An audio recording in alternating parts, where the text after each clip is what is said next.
I was in my office at ZANU-PF headquarters where I am, and started witnessing from the 8th floor,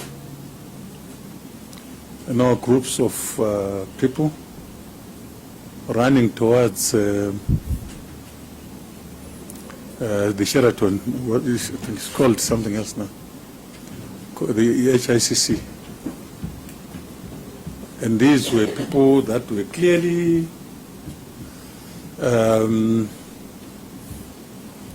sloganeering and making noise in support of Mr. Chamisa. And I said, look, let me perhaps call him. I'd never called him before. I think I had last spoken to him when we were in the inclusive government. I looked for his number until I got it, and I managed to get through to him. And for the benefit of these esteemed commissioners, through you, Mr. Chairman, I recorded the discussion. I recorded the discussion, as I always do with suspicious characters. For if it is okay with you, Your Excellencies, I have that recording. And it may be really depending on how you want to handle this, because that recording will give you the story, discussion that transpired between Mr. Chamisa and myself. It is available, and I can table it for consideration by this committee, where he admitted that he had lost elections and was trying to throw some aspersions on the role of the vice president. I said, no, our dialogue had nothing to do with the vice president. You are able to avail that recording to Secretariat so it can be forwarded? Certainly so. We have it is on my phone, and I'll avail it to this honorable commission, the Secretariat of the commission. Very well. We'll make arrangements for it to be forwarded to the commissioners. If you could then just bear with us after you have given your evidence, we can then send our technicians to retrieve it and forward it to the commissioners. With pleasure. But I would like you at this stage, for the benefit of the commissioners and the public that are listening, to summarize what is in that conversation. If you can just give evidence on what is contained, what you talked about, as if there is no recording. No, I actually pointed out to him that there were people demonstrating outside in his name. Because they were actually, rowdy young people, mentioning his name, and also sloganeering, showing the MDC Open Palm slogan. And initially they were not very violent, I must say. They just demonstrated against making noise, although they were obviously riled by the sight of our revolutionary building. So they went to HICC. I don't know whether they got in and came back. I think they had been stopped by the police. Went into wherever they come from. And that is when I started consulting the police, my colleague in the Ministry of Defense, Mr. just to warn them that there was likely to be a problem. They went back. Second time they were a bit violent.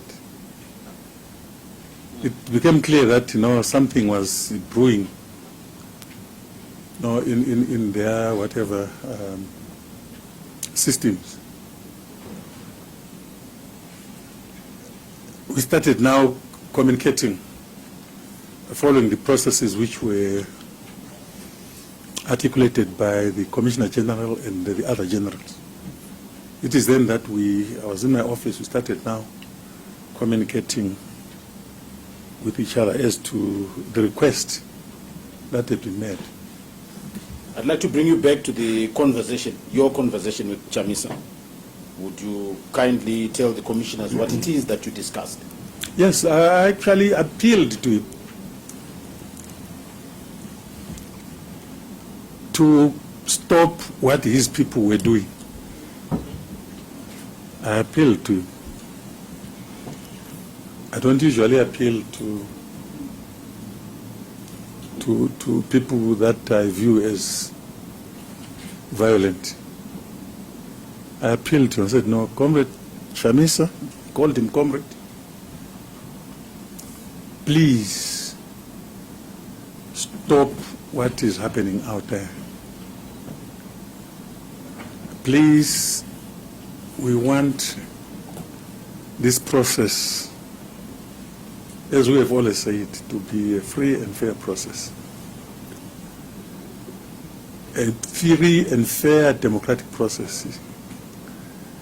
And he, after trying to say a few things, as he likes talking, he ended up saying, no, but now, Minister, you're speaking like a lawyer. I said, no, this is not an issue that would require one to have a legal background. It's a question of orderliness, peace, and tranquility in an atmosphere of democracy. Now we discussed, it was not an acrimonious discussion, but a really official discussion, where he ended up saying that, no, look, I'll look into it and I'll come back to you. He didn't come back to me. What time of the day was it at that stage? It was around midday, when actually the group had gone back for the second time. But when they came for the third time, that's when people were trying to scan our walls, throwing some missiles into the yard, and I was getting reports that our provincial office had been run over. Yes. And people were hiding in toilets, and people had been beaten, the vehicles had been bent down. And now they were pulling down the banners that we had at the head office. Yes.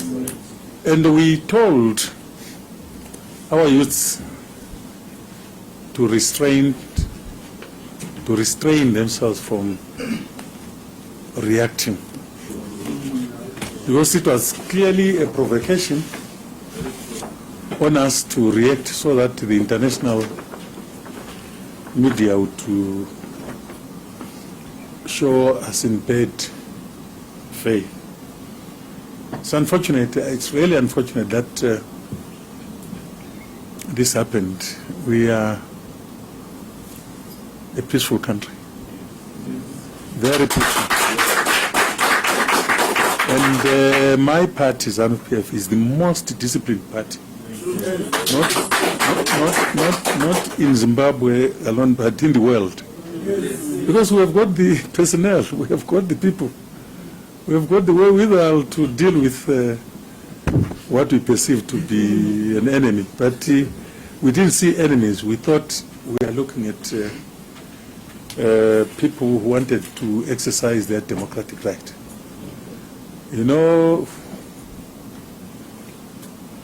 And we're a national party.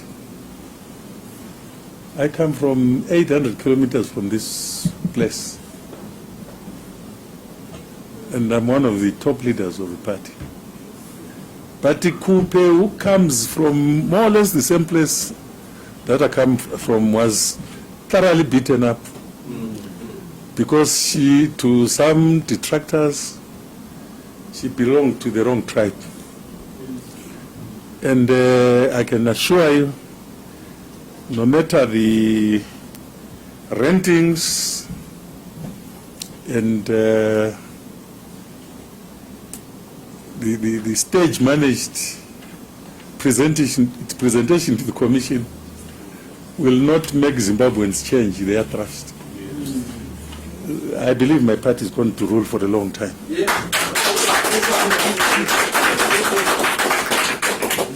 How many times did you speak to Mr. Chamisa that day? Once.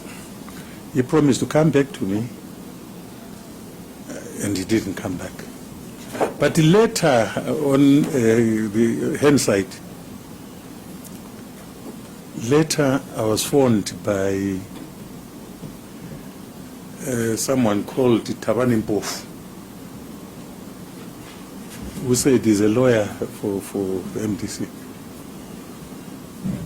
And I jokingly told him that, what kind of Mpofu are you who advise on such evil things? Because we are not a violent party. So no, he said, no, look, Mdala will talk, but that's as far as Chamisa is concerned. I spoke to him once, he never came back to me. When you phoned Advocate Chamisa, was that, you said at noon, things were relatively peaceful then? Very, very, not peaceful, but it was clear that the motive was to create mayhem. That's what I wanted to ask. Of course, we'll listen to the Yes. tape. Thank you very much for providing it. But were you saying to him then that you are concerned that it's going to get worse? Yes. And what was his response to that? He said, no, Minister, I will, let me look into it. Yes. I'll come back to you in a few minutes. Okay. And those minutes have not been realized. And just so that when we listen to the tape, do we have the whole conversation? Yes, it's okay. the whole conversation. It is everything. I mean, it covers the discussion, a full discussion with him. There was nothing left out. And this may seem a silly question, but did he know that he was being taped, or you didn't say anything? No, the type of job, Commissioner, through Your Excellency, I do needs factual records. And I don't take things for granted. See, my office would require that kind of preparedness in case. Okay. Even the media, when they talk to me, I record them.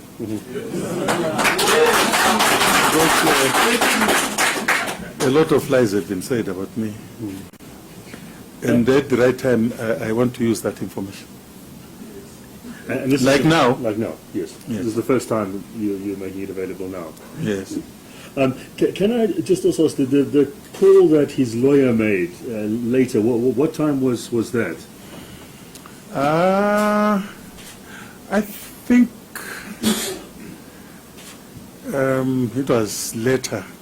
I'm trying to connect it to what transpired that day. But you know, as I was driving out of the building, I saw a missed call. And I returned that call, and it turned out to be Obert Mpofu's call. Okay. So you didn't speak to him. I'm just trying to find out what was said. No. He actually, said he was looking for me. Yes. I doubt if it was about the violence, but I think to do with journalists being, the police stopping journalists from going into a press statement that Chamisa was going to make. Okay. So it was a different issue. Yes. If it was something to do with this, I would have recorded him as well. Mm-hmm.